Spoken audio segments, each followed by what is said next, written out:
हाँ दोस्तों, चलिए जल्दी से कंप्यूटर साइंस का क्वेश्चन हम लोग मिला देते हैं, सही सही उत्तर हम लोग कर लेते हैं। तो चलिए फटाफट पूरा फुल सॉल्यूशन देखने वाले हैं। तो सबसे पहले देखेंगे first question. The evaluations of computer started with the first computing machine called, क्या होता है, परम। परम जो होता है उसको फर्स्ट कंप्यूटर जो होता है उसी के साथ मेरा स्टार्ट हुआ था। ठीक है, अब चलिए अगले क्वेश्चन।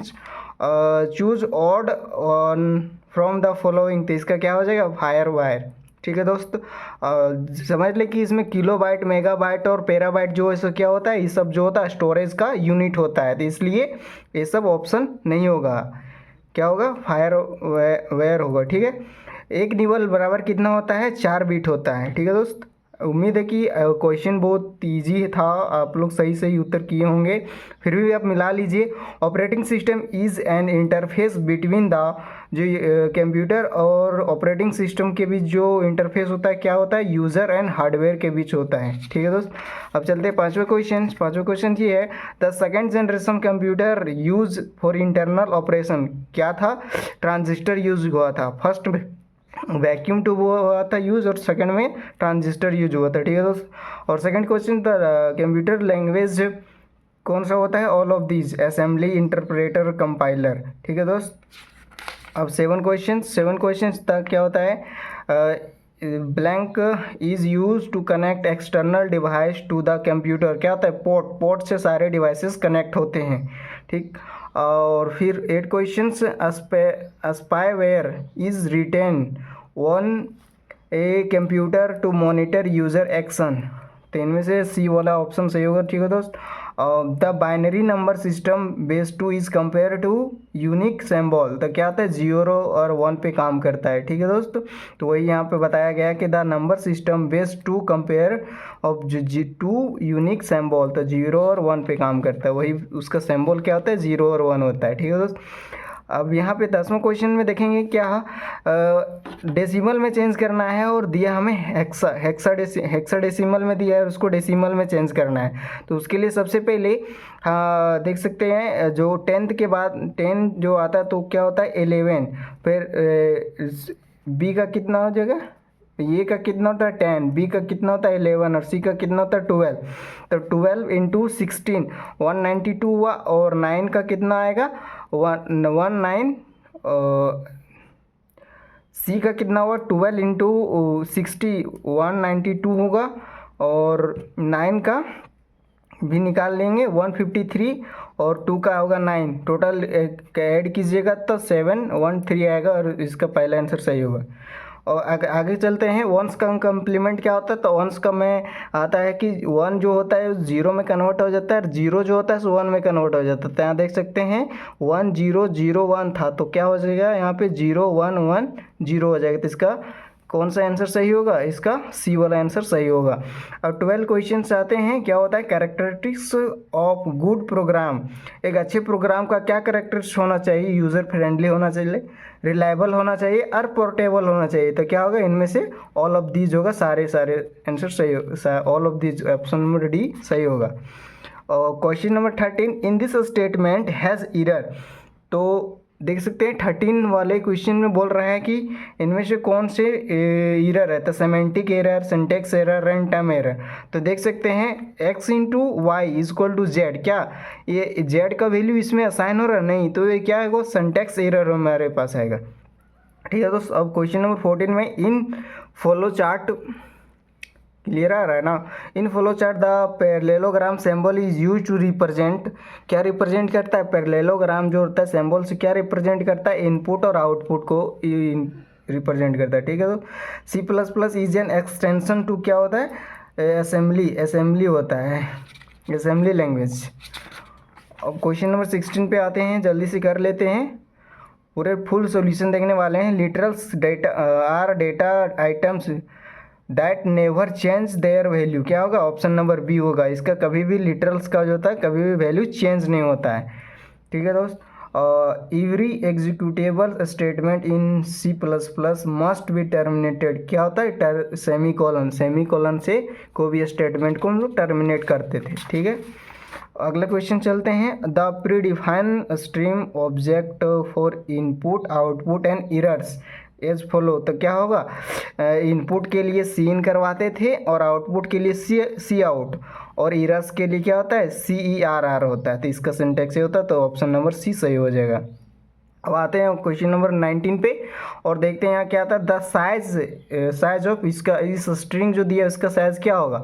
तो सबसे पहले हम देखेंगे कि डबल कोटेशन जो इसका हमें 1 बाइट ये लेता है, ठीक है, और कितना 1 2 3 4 एग्जाम और कितना 4 हुआ, और एक बैक स्लैश है तो कितना 5 हुआ, फिर ये 6 हुआ, और ये टोटल मिला के कितना हुआ 7। तो हमारा बी जो आंसर सही हुआ, बी ऑप्शन सही है। Multiple use for of input output operation in a single statement. तो क्या आ जाए, कैस्केडिंग, इसको चेनिंग भी कह सकते हैं, और इंसर्शन और एक्सर्शन में ऑपरेटर्स का यूज़ करके हम लोग कैस्केडिंग का यूज़ करते हैं, ठीक है दोस्त। और 21 क्या होता है, ए सेट ऑफ लॉजिकल ऑपरेटर।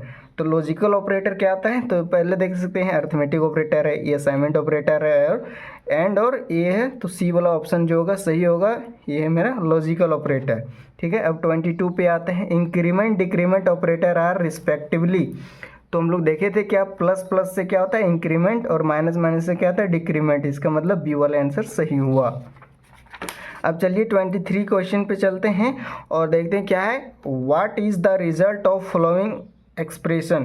तो यहाँ पे देख सकते हैं वैल्यू दिया है, ए का वैल्यू 3 है और बी का वैल्यू 0 है। तो हम लोग यहाँ पे पुट करके देखेंगे, ए का वैल्यू यदि 0 यहाँ 3 पुट किए और बी का वैल्यू हम लोग 0 पुट किए, तो क्या 3 greater than equal to 0 as condition true है, कंडीशन ट्रू है। और फिर एक और जो कंडीशन दिया हुआ है 3 + 0 कितना हुआ 3 ग्रेटर देन, ए का वैल्यू यहाँ पुट करेंगे 3, तो क्या 3 से बड़ा है, नहीं बड़ा नहीं, कंडीशन फॉल्स। तो हम लोग क्या जानते हैं कि दोनों कंडीशन ट्रू होगा, ट्रू होगा तभी हमारा दोनों कंडीशन सही होगा, तब मेरा आंसर ट्रू आएगा। सो नहीं कि एक ट्रू और एक फॉल्स। तो ये कंडीशन ट्रू है, एक कंडीशन फॉल्स है, इसलिए यहाँ पे फॉल्स, और फॉल्स का मतलब क्या होता है 0, ठीक है दोस्त। अब 24 पे आते हैं और देखते हैं क्या, the explicit conversion of operands to a specific type called, क्या होगा इसमें क्या होगा, टाइप कास्टिंग होगा, टाइप कास्टिंग होगा, ठीक है दोस्त। इसको थोड़ा चेक कर लीजिएगा, लेकिन टाइप कास्टिंग ही होगा। और 25 पे आते हैं, which header file must include in program to make use C++ build in mathematical function. तो क्या आता है, math.h जो हेडर फाइल हम लोग यूज़ करते हैं SQRT फंक्शन को यूज़ करने, या फिर मैथमेटिकल टर्म को यूज़ करते हैं। स्ट्रक्चर डेफिनेशन इंड विथ क्या होता है, सेमीकोलन से इंड होता है। Where does the execution of the program start. कोई प्रोग्राम स्टार्ट कब होता है, मेन फंक्शन से ही मेरा प्रोग्राम रीड करना स्टार्ट होता है, बिना मेन फंक्शन के हमारा फंक्शन रीड होगा ही नहीं, ठीक है दोस्त। तो चलते हैं 28 क्वेश्चंस पे। आई होप यहाँ तक अच्छे से क्लियर हुआ होगा और बहुत ही सिंपल था। आप देख सकते हैं यहाँ पे एक एरे का क्वेश्चन दिया हुआ है, if an array is declare as M, ये मेरा डेटा टाइप्स यहाँ पे डिक्लेयर हुआ है 20 और 10। तो यहाँ ये जानते हैं कि रो होता है, री होता है कॉलम। तो ये क्या है 2D एरे का क्वेश्चन है। तो 20 × 10 कितना हुआ 100, 20 × 10 सॉरी 200। तो पहला ये वाला मेरा आंसर सही हुआ। और 29 पे आते हैं, the do while loop is an, क्या होता है एग्जिट कंट्रोल लूप, और वाइल लूप क्या होता है एंट्री कंट्रोल लूप। तो मेरा क्या है डू वाइल, तो डू वाइल क्या होता है एग्जिट कंट्रोल लूप। बढ़िया क्वेश्चन है। अब आते हैं 30 क्वेश्चन पे, इफ़ ये loop does not contain any statement in loop then क्या होगा, वो बॉडी कहलाएगा हमारा इम्पटी लूप कहलाएगा। जब कोई भी स्टेटमेंट हमारा एग्जिस्ट नहीं करेगा लूप के अंदर, तो क्या कहलाएगा इम्पटी लूप कहलाएगा। डेटा टाइप्स मॉडिफायर्स क्या होगा, इसमें ऑल ऑफ दीज होगा, साइन होगा, लॉन्ग होगा, शॉर्ट भी होता है वो, ठीक है। तो ऑल ऑफ दीज होगा इसमें। ये variables is that holds, variables जो होता है सो एड्रेस वेरिएबल्स कौन सा होता है जो होल्ड करता है, पॉइंटर वेरिएबल्स होता है जो हमारे एड्रेस को होल्ड करता है। तो 32 का आंसर हो जाएगा बी वाला, ठीक है। अब 32 पे आते हैं, break statement terminate, break statement जो टर्मिनेट करता है सो इंटायर लूप को टर्मिनेट करता है, ठीक है दोस्त। अब आते हैं 34 पे, str क्या होता है कनकटिनेट ऑफ टू स्ट्रिंग को जोड़ने का काम करता है, उसी को कहते हैं str, ठीक है। अब आते हैं 35 पे, और the do while loop execute the at least one time execute होगा। डू वाइल का कंडीशन होता है कम से कम एक बार एग्जीक्यूट होगा, और वाइल क्या होता है, वो सारे कंडीशन फॉल्स हो जाएगा, फॉल्स रहते हुए भी एक बार कंडीशन चलेगा।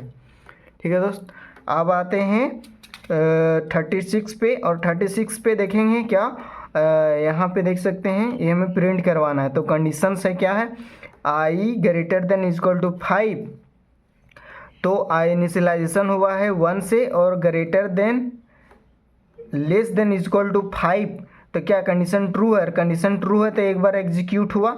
ठीक है, और फिर से इंक्रीमेंट हुआ, और इंक्रीमेंट हुआ तब आई का वैल्यू हो जाएगा 2, तो 2 less than equal to 5 as condition true, तो फिर से एक बार प्रिंट होगा। अगेन फिर से कंडीशन ये अपडेशन होगा, अपडेशन होकर जो होगा 3, तो 3 greater than equal to S, तो कितना हो जाएगा यहाँ पे, एक बार और प्रिंट होगा, फिर 4 आएगा, फिर 5 आएगा।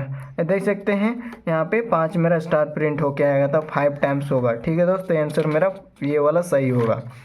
Declaration of function is called, क्या होगा, declaration of function, function definition होगा। The parameter that appears in function call statement, क्या होगा, एक्चुअल पैरामीटर्स होगा, एक्चुअल पैरामीटर्स होगा। ठीक है, if a function does not return a value then the return type is void होगा। जब हमारा फंक्शन को भी रिटर्न नहीं करता तो क्या हो जाएगा, मेरा void हो जाएगा। ठीक है, in call by reference method the call function access and work the copy values, किस पे काम करता है, कॉपी वैल्यूज। तो आई होप आपको यह सॉल्यूशन अच्छे से समझ आया होगा। यदि ज़रा सा भी अच्छा लगा हो तो वीडियो को लाइक करें, चैनल को सब्सक्राइब करें। थैंक यू, मिलते हैं अगले वीडियो में। मैं आपका दोस्त सतीश, चैनल को सब्सक्राइब करें। राधे राधे।